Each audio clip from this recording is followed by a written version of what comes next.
Vous savez, ce qui construit l'estime de soi, c'est d'abord, quand je suis un petit enfant, de recevoir ce qu'on appelle un amour inconditionnel. Est-ce que mes parents, la famille dans laquelle je vivais, m'ont fait évoluer dans ce bain d'amour inconditionnel qui est ce sentiment que j'ai qu'on m'aime, même si je suis polisson, même si j'ai des mauvaises notes à l'école et que je peux prendre des risques, on ne me punira pas d'avoir échoué. On accepte que je fasse des choses, que je tente. Ça, c'est un socle très important à l'estime de soi, mais après il y a tous les aspects éducatifs aussi. C'est est-ce que mes parents valorisaient mes réussites, est-ce qu'ils me critiquaient toujours quand j'échouais, ou au contraire, est-ce qu'ils étaient compréhensifs envers mes échecs? Et le troisième point très important, c'est comment mes parents se comportaient eux-mêmes. Est-ce qu'ils étaient toujours dans le doute, dans l'inquiétude de ce que vont penser les voisins, du jugement social? Est-ce qu'ils avaient peur d'agir? Lorsqu'on a commencé à travailler sur l'estime de soi, c'était dans les années 60, à peu près 60-70, donc ça fait un petit moment maintenant, on s'est aperçu qu'il y avait quand même en gros deux sortes de personnes. Les personnes à haute estime d'elles-mêmes, qui avaient une idée positive, par exemple quand on leur demandait de dire quelles étaient leurs qualités, elles y arrivaient. Elles arrivaient à dire, moi je suis entreprenant, plutôt courageux, franc, etc.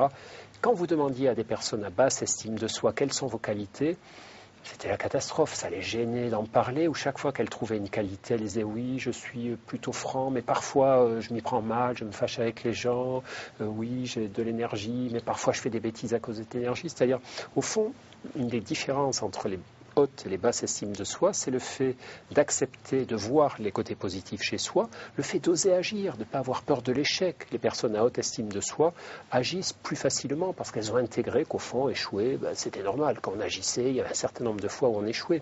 Alors que lorsqu'on a une basse estime de soi, on a très peur de l'échec parce qu'on pense qu'il va provoquer un jugement négatif sur nous. Et on s'identifie à cet échec, comme vous le disiez, c'est-à-dire on a l'impression qu'échouer, c'est être nul.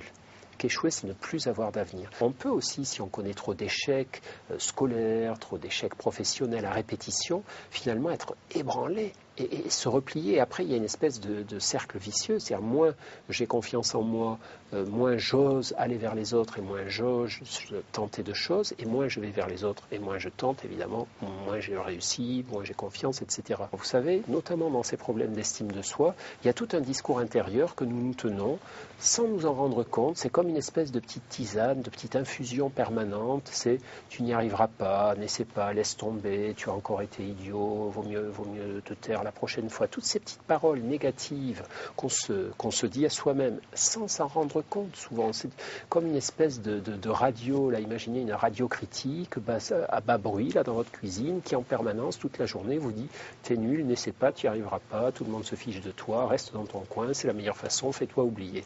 Si vous êtes intoxiqué par ce genre de radio toute la journée, ça va finir par vous marquer.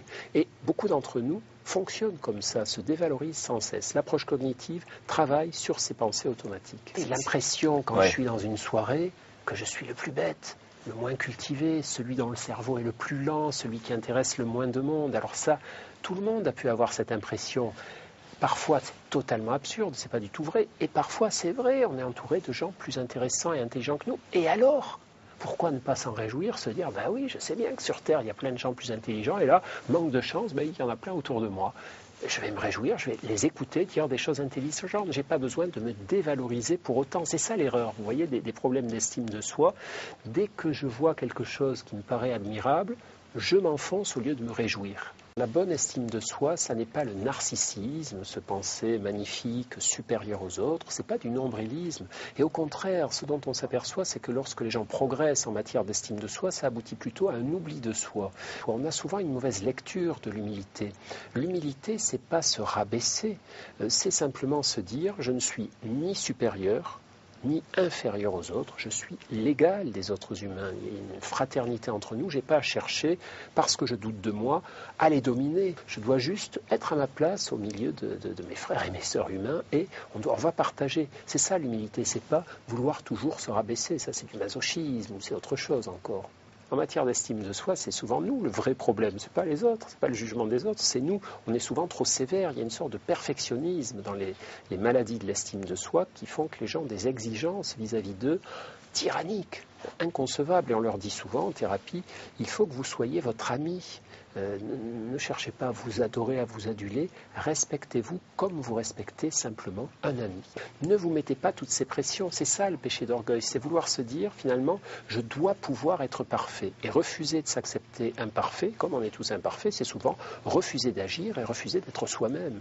La perfection, c'est une défense, c'est une protection. N'agir qu'à coup sûr. Beaucoup de gens aimeraient ne pouvoir agir qu'à coup sûr. Des jeunes garçons qui sont amoureux d'une fille rêveraient qu'à chaque fois qu'ils vont vers la fille qui leur plaît, elles leur disent oui, mais c'est pas comme ça dans la vie. Parfois, on nous dit non, et c'est normal. Donc, si je ne veux agir qu'à coup sûr, de façon parfaite, je vais avoir beaucoup de soucis et je vais souvent renoncer à agir. C'est ça le pire. On est dans une société qui met des pressions terribles sur l'apparence, sur la performance, sur la possession de biens matériels, au travers des publicités, au travers de tout ce qui nous imprègne. Et ça fragilise nos estimes de nous-mêmes. Ça nous fait croire qu'on est quelqu'un de bien, que si on a tel statut, tel outil de statut social, ça nous fait croire qu'on est quelqu'un de bien, que si on a les dents blanches et droites, si on a tel ou tel type de vêtements, ça nous fait croire qu'on est quelqu'un de bien, que si finalement on est performant, c'est-à-dire si on a un métier brillant, si on attire les autres vers nous, c'est des mensonges, c'est la folie comparative. C'est la folie comparative. Prenons l'exemple de l'apparence physique. Autrefois, d'abord, il y avait moins de miroirs et moins d'images qu'aujourd'hui. C'est-à-dire le miroir n'arrive dans les maisons, chez tout le monde, qu'au XIXe siècle. Donc avant, il n'y avait pas de photos, pas de miroirs, donc bon, je m'apercevais vaguement dans un reflet de la mare ou sur des vieux miroirs en zinc. Bon. D'autre part, donc déjà, j'avais moins la pression sur mon image. D'autre part, avec qui je me comparais? Je me comparais avec les gens qui y a autour de moi, c'est-à-dire mes frères, mes sœurs, mes parents, mes cousins, mes voisins. Avec un peu de chance, j'étais en gros dans la moyenne. Aujourd'hui, je peux voir ma tête partout, à cause des miroirs, des photos, des vidéos, et surtout, je vais me comparer avec qui? Avec les pin-up qui est à l'arrière des autobus, sur les abribus, sur les premières pages des magazines, avec les gens de la télé qui sont maquillés. Là, en nous faisant cette émission, on nous a maquillés pour qu'on paraisse plus beau. C'est pas sympa pour les gens qui regardent. Alors, on a tous l'air contents, bonne mine et tout. Vous avez quasiment la même tête en nature. Mais on est maquillés. Donc, tout ça, toutes ces comparaisons qui nous sont offertes par les médias, font qu'on est plus insatisfait de nous. Vous savez, on fait de plus en plus d'études actuellement en psychologie sur, par exemple, les bénéfices de la foi, les bénéfices pour les personnes qui sont croyantes, quel que soit leur système de croyance, d'une dose de croyance médiane d'ailleurs, parce qu'on s'est aperçu que ce qui était bon pour le psychisme et bon pour la santé aussi, c'était d'avoir une foi intermédiaire, c'est-à-dire les personnes qui ont une foi trop raide, trop rigide, dans laquelle ils s'enclavent comme ça, ils se rigidifient, c'est pas si bon que ça. Et ceux qui n'ont aucune foi, c'est très compliqué, très angoissant, très insécurisant, très problématique aussi pour des tas d'autres aspects. Donc bien sûr qu'on s'intéresse énormément à ça. Et en matière d'estime de soi, c'est vrai que pour les croyants, la question de se dire, mais au fond, quel a été le dessein de mon créateur? Pourquoi il m'a créé si inquiet, si insatisfait, si imparfait? Mais vous savez, ça, c'est une très très vieille histoire. En conclusion de mon livre qui s'appelle Imparfaits, libres et heureux, celui sur les pratiques de l'estime de soi, je cite un petit passage de Marc Aurèle. Marc Aurèle, donc, c'est cet empereur romain qui était aussi philosophe et qui écrivait le soir son journal dans sa tente alors qu'il se bagarrait, là, il conduisait des guerres contre les barbares au nord de son empire.